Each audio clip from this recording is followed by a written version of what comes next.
2 miles to the north of Gaza, this is Kibbutz Yad Mordechai. Some of the thousands of rockets fired into Israel have landed here.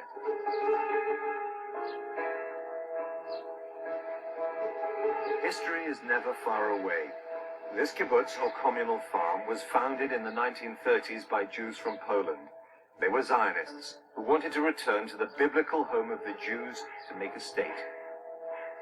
We build a society with our own hands, by new forms of life, not only by high technology, the kibbutzim and the development towns.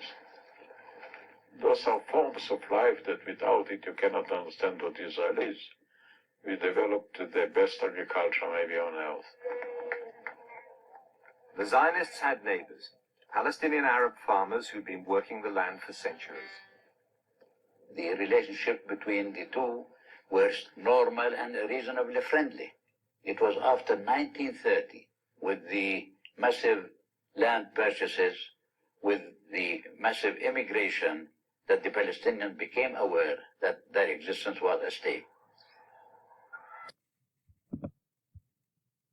So yeah, that little clip there, we're going to be watching more of that documentary. It mostly talks about the founding of Israel in the late 40s, but that little clip discusses some of the things we'll be addressing today. So I ended here with Haj Amin al-Husani. Some people might contest the idea that he was a political moderate. As I said, in the 1930s, he acted in a moderate manner to basically work with the British administration of Palestine, and was somewhat cooperative with the Brits and the Jews. Now, that a lot of this begins to change in the later 30s, and that's what we're going to be talking about, some more of that in the future. Okay, so let me go to the next slide. Let's talk about the Jewish community. The original name of the Jewish community was the Yeshuv, or settlement, and this is the name it was called until Israel was founded and it becomes the State of Israel in 1948. Okay.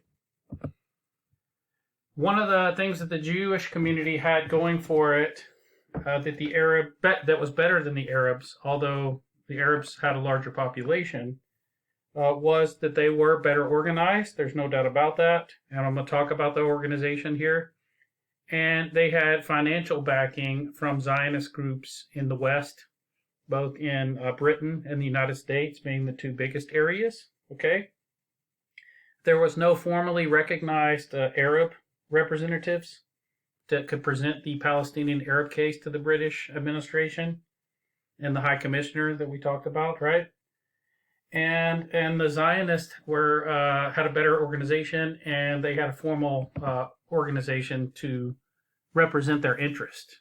And that was first called in 1921 the Palestine Zionist Executive. Okay, that was the first name of it. And this was actually started by the World Zionist Organization in 1921. Later, that was reorganized and renamed in 1929 the Jewish Agency. So that's what we're going to call it. After 1929, it becomes known as the Jewish Agency. The Jewish Agency was very important because it became the quasi-government of the Jewish community in Palestine. That's what you need to understand. It managed a lot of services. It had a banking system, a healthcare system, and it worked with immigrant resettlement in Palestine. So that's what I mean when I say better organized, okay? They also, on the Jewish side, they sought to create an assembly, and they actually elected a national assembly in 1920 for the first time. And they elected a council of an assembly of 300 delegates, and they created a national council. The council was then made administrative decisions on behalf of the Jewish community. And the British Mandate Commissioners treated this council as if it was the governmental body of the Zionist groups and the Jewish settlements in Palestine. another organization that becomes very significant in the 1930s and will be very significant leading up to the formation of Israel is the Histadrut, or the Federation of Jewish Labor. It was also founded in 1920. Notice the term, the Federation of Jewish Labor. It was trade unionism, or trade unionism is what you would generally call this in European areas. In America, we might call these just labor unions, okay? And it during the interwar period, so in the 1920s and particularly in the 1930s, the Histadrut became more and more important and significant within the Zionist community, okay? It really functioned as a kind of like a political party, and we're going to talk about a political party that's formed here in a second. But it also funded, and the members worked on many significant enterprises and projects, including shipping into Palestine, agricultural marketing, so marketing farm products, road and house construction, banking, and insurance. And so this Federation of Labor did all these things.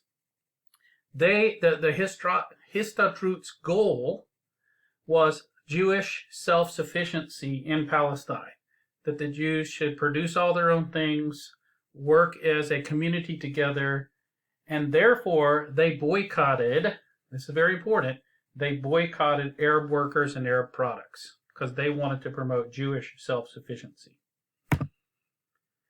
They also, the other part of the other organization that fit with the Histadrut was the kibbutzim, or the kibbutzim is the plural, so kibbutz would be singular, and these kibbutzim also fell under the authority of the Federation of Jewish Labor. They were collective farms, collective agricultural settlements. All the property belonged to the community, and all the responsibilities within the community were shared equally by its members.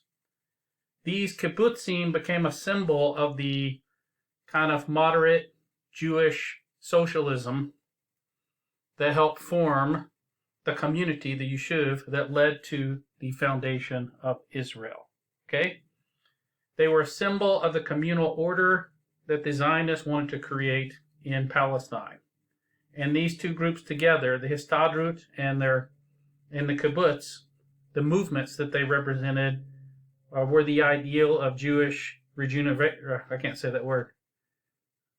Renewal. Renewal is a better word. And the idea of the dignity of labor and work. And this played a big role in the formation of what becomes Israel. They also created a defense force, the Haganah. The Haganah was the origin of the Israeli military. The Haganah was formed in 1920 also, and it was basically formed originally in 1920 as a response to Arab riots against Zionist groups. The Haganah provided training and essentially a centralized military arm of the Yishuv, of the community. And they were first formed to protect Jews from Arab attacks. It gradually became much, much stronger and more significant. It became a permanent underground reserve army of the Jewish community. Now, the British authorities weren't real happy with having the Haganah. The Haganah got a lot of its weapons by stealing them from British bases. But they did not make a concerted effort to do away with the Haganah. Okay? And the Haganah will become much more significant into the late 30s and early 40s. Okay? Now, you also had the formation of the first political party. I'm going to say MyPi Party. MyPi Party, the word MyPi is actually an acronym from the Hebrew for this party. The party was called the Workers' Party of the Land of Israel. So again, it fits with this kind of moderate socialist, trade unionist ideal that was in early Israel. Okay? So it was a labor party. The guy you see in the picture there is a very significant fellow. He is known in history as David Ben-Gurion. Originally, he was David Grun, which would the German would be Grun with an umlaut over the U. He would change his name like many of the settlers that moved to Palestine, wanting eventually to be more Jewish and Hebrew sounding, will change their name to a Hebrew name. He was originally from Poland. He was born in, as I say there, in 1886. He was originally from what would be Poland today. It was part of the Russian Empire then. A lot of Jews lived in these areas, right? That was the Pale of Jewish settlement. And in 1905, David Ben-Gurion joined the Social Democrat Jewish Workers' Party. There were all kinds of new political parties and so forth in different parts of Europe. In 1906, he decided to move to Jerusalem, to Palestine. The territory was like the territory of Jerusalem. So he didn't go straight to the city of Jerusalem, but the territory of what would be Palestine. And this was during the Ottoman Empire, right, 1906. During World War I, he at first tried to organize Jewish groups to support the Ottoman side. But once that didn't really work out, and he essentially was kind of run out of town.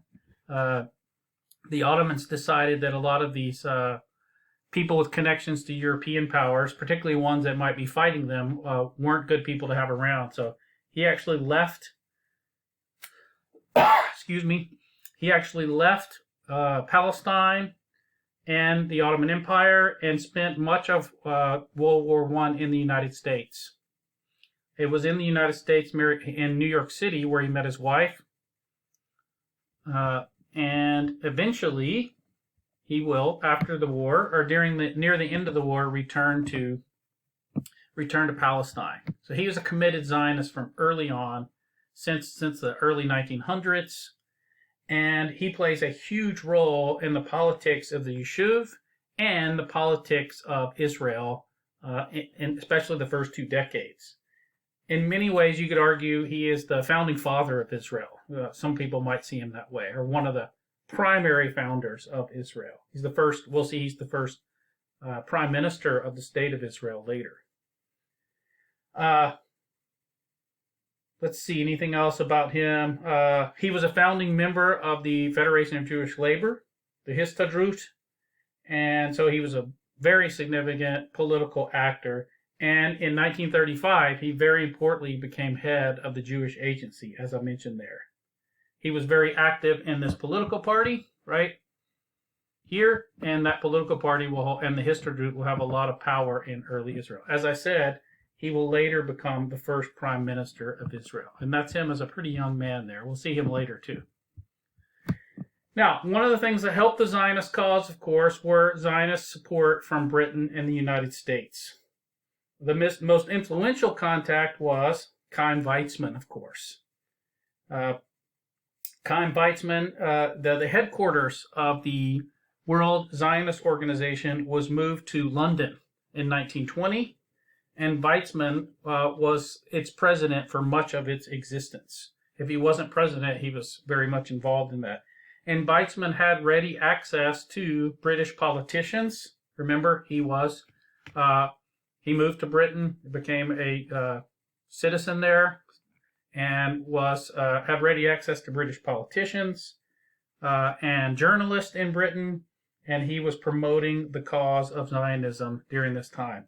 Also, you have the Zionist Organization of America. The Zionist Organization of America. It was founded in 1917, and it was under the leadership of a man named Louis Brandeis. Louis Brandeis was a very important guy who later became a justice on the United States Supreme Court. Okay? So, by the late 1930s, U.S. representatives played an important role in the World Zionist Organization. There were many private contributions from the United States that set up funds for the Zionist cause. And as the United States becomes one of the great world powers during World War II and after World War II, this will play a big role in what happens in